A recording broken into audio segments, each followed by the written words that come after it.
Exercise 2.7 question number 11। Question number 11 में 4 की power m multiply 15 की power 4m minus 2n plus 1 multiply 9 की power में n माइनस 2m अपाउंड 10 की पावर में 2m मल्टीप्लाई 25 की पावर में m माइनस n। तो स्टार्टिंग वहीं से करेंगे सॉल्व, ठीक है। और फिर मैंने आपसे कहा इन क्वेश्चंस के अंदर जो बड़े नंबर्स होते हैं उनके एलसीएम लेते हैं। तो सबसे पहले मुझे 4 दिख रहा है, मैं 4 का एलसीएम यहाँ साइड में लेता हूँ। 4 का एलसीएम 2 ज़ा और 2 1 ज़ा, तो 4 की जगह क्या आया 2 की पावर 2। तो मैं यहाँ पर 4 की जगह पर लिख रहा हूँ 2 की पावर 2 और ये m यहाँ पर ऑलरेडी मौजूद था तो m मैंने ऐसे लिख दिया। फिर इसी तरह 15 का एलसीएम लूँगा तो 15 5 की टेबल में 5 3 ज़ा और फिर 3 1 ज़ा, तो 15 का एलसीएम क्या आया 5 और 3, बस 2 ही नंबर आए। तो 15 की जगह मैं ब्रैकेट में डालकर 5 और 3 को लिख रहा हूँ और इस 15 के ऊपर पूरे पर ये पावर थी तो इस ब्रैकेट पर ये पूरी पावर आ जाएगी plus 4m minus 2n plus 1।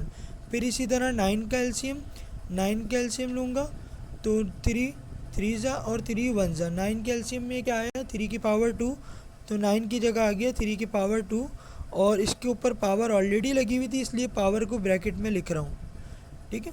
और फिर इसी तरह अपाउंड की लाइन आ गई और नीचे 10 का एलसीएम लूँगा, 10 का एलसीएम तो 5 2 ज़ा और 2 1 ज़ा, 10 के एलसीएम में क्या आया 5 और 2 आए। 10 की जगह पर ब्रैकेट में मैंने 5 मल्टीप्लाई 2 लिख दिया और इस 10 पर पावर 2m थी तो इस ब्रैकेट पर पावर आ गई 2m। फिर इसी तरह 25 का एलसीएम लेंगे तो आएगा 5 की पावर 2 और इस पर पावर थी m माइनस n, इसको ब्रैकेट में लिखेंगे, m माइनस n को ब्रैकेट में लिख दिया। फिर इसके बाद नेक्स्ट स्टेप में हम क्या काम करेंगे, ये 2 की पावर 2m तो ऐसे ही रखा मैंने, ये जो पावर है ये ब्रैकेट के अंदर दोनों नंबर्स पर लगा रहा हूँ। तो 5 पर भी पावर लगा दी 4m माइनस 2n प्लस 1 और इसी तरह 3 पर भी लगा दी 4m माइनस 2n प्लस 1 और ये वाला 3 साइड में ऐसे ही, और इस 3 की पावर के अंदर ये 2 जो है मल्टीप्लाई हो रहा है, इस 2 को मल्टीप्लाई कर रहा हूँ तो 2n से मल्टीप्लाई होगा 2n माइनस 2 2 ज़ा 4m, ठीक है। फिर ये अपाउंड की लाइन आ गई और फिर अपाउंड की लाइन के नीचे ये ब्रैकेट के ऊपर 2m लगा हुआ है तो ये अंदर दोनों पर लगाऊंगा। तो 5 पर भी पावर लगा दी मैंने 2m और 2 पर भी पावर लगा दी 2m। फिर इसी तरह ये वाला 5, इस 5 की पावर में ये 2 मल्टीप्लाई हो रहा है, दोनों से मल्टीप्लाई कर दूंगा, 2m से मल्टीप्लाई होकर 2m माइनस 2n से मल्टीप्लाई होकर 2n, ओके। फिर मुझे यहाँ पर 2 की पावर 2m ऊपर दिख रहा है और एक 2 की पावर 2m यहाँ नीचे दिख रहा है, तो ये सेम चीज़ें, ये सेम नंबर है, इनको मैंने ऊपर नीचे यहीं कैंसिल कर दिया, ठीक है।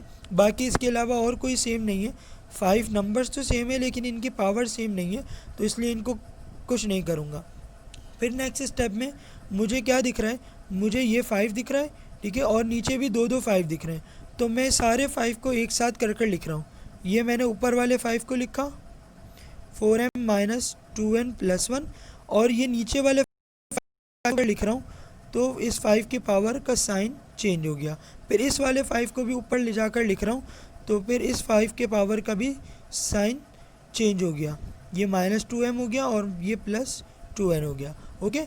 फिर इसी तरह 5 हो गए, 2 तो कैंसिल हो गया, ये 2 3 बच गए, इन दोनों 3 को मैंने साथ कर लिख दिया, ये वाला 3 भी साथ आ गया, 3 की पावर 2n माइनस 4m, ठीक है। अब पीछे क्वेश्चंस की तरह ये तीनों 5 जो हैं वो मल्टीप्लाई हो रहे हैं तो क्या करते थे, इसको एक 5 लिखा और सारी पावर्स को कंबाइन कर दिया, तो मैं भी यहाँ पर यही कर रहा हूँ, एक 5 लिखा और सारी पावर्स को कंबाइन कर दिया। केयरफुल रहिएगा, पावर्स में m और n का बहुत फ़र्क आ जाता है, बहुत आराम से बहुत स्लोली इस क्वेश्चन को सॉल्व कीजिएगा। मैंने सारी पावर्स को कंबाइन कर दिया, ये वाली पावर भी आ गई, ये भी आ गई और ये वाली पावर भी आ गई। फिर इसी तरह 3 भी 2 हैं, 3 भी 1 लिखा और 3 की पावर को भी कंबाइन कर दिया, ये 3 की पावर भी कंबाइन हो गई, ओके।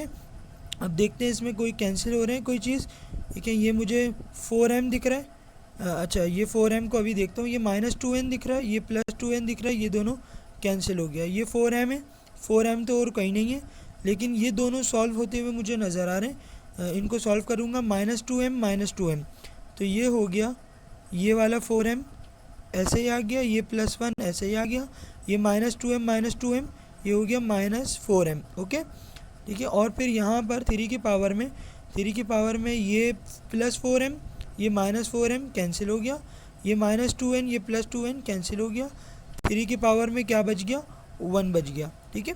और फिर इसी तरह ये 5 की पावर में +4m -4m कैंसिल हो गया, 5 की पावर में भी 1 बच गया, और 3 की पावर में भी 1 बच गया, और 5 × 3 मतलब 15 हो गया। आपके इस क्वेश्चन का आंसर आया 15। ओके क्लियर हो गया।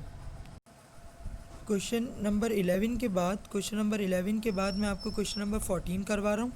ठीक है। क्वेश्चन नंबर 14 छोटा सा क्वेश्चन है, एग्जामिनेशन पॉइंट ऑफ व्यू से इम्पॉर्टेंट भी नहीं है, लेकिन हो सकता है MCQs के अंदर दे दें। और अब जो है वो पैटर्न चेंज हो गया और लॉकडाउन वगैरह भी था, तो हो सकता है शायद पेपर में दे दें, तो फिर भी मैं आपको ये करवा रहा हूँ। इसमें क्या है, 4 की पावर 3 और इस 3 की पावर 2, फिर इसी तरह डिवाइड का साइन है, फिर 4 की पावर 2 और इस 2 की पावर 3। तो इसको सॉल्व किस तरह करेंगे, 4 की पावर 3 है और 3 के ऊपर 2 पावर है, मतलब 3 2 दफ़ा, 3 2 टाइम्स। ठीक है। फिर ये डिवाइड का साइन ऐसे ही आ गया। ठीक है। और फिर यहाँ 4 के ऊपर 2 है और 2 के ऊपर 3 पावर है, मतलब 2 की पावर 3, 2 की पावर 3 का मतलब 2 3 टाइम्स। ठीक है। तो ये हो गया 3 3 ज़ा 9। ठीक है। ये डिवाइड का साइन ऐसे ही आया, ये 2 2 ज़ा 4, 4 2 ज़ा 8 हो गया। सही है। फिर इसके बाद आपको पता है ये डिवाइड का साइन है, इसको अगर मैं इस तरह कर लिख दूँ, 4 की पावर 9 अपॉन 4 की पावर 8। ठीक है। और फिर इसको ऊपर नीचे 4 सेम दिख रहा है मुझे, तो नीचे वाले 4 को ऊपर ले आऊँ, 4 की पावर 9 मल्टीप्लाई 4 की पावर -8 हो गया। नीचे से ऊपर लाते हैं, साइन चेंज हो जाता है पावर का, फिर दोनों 4 मल्टीप्लाई हो रहे हैं, तो ये एक 4 कर लिखा और इनकी पावर्स को कंबाइन कर दिया। और फिर क्या हुआ, 9 - 8, तो 4 की पावर में बचा 1, और 1 लिखते नहीं है, तो आंसर क्या आया, इस क्वेश्चन का आंसर आया 4। ठीक है।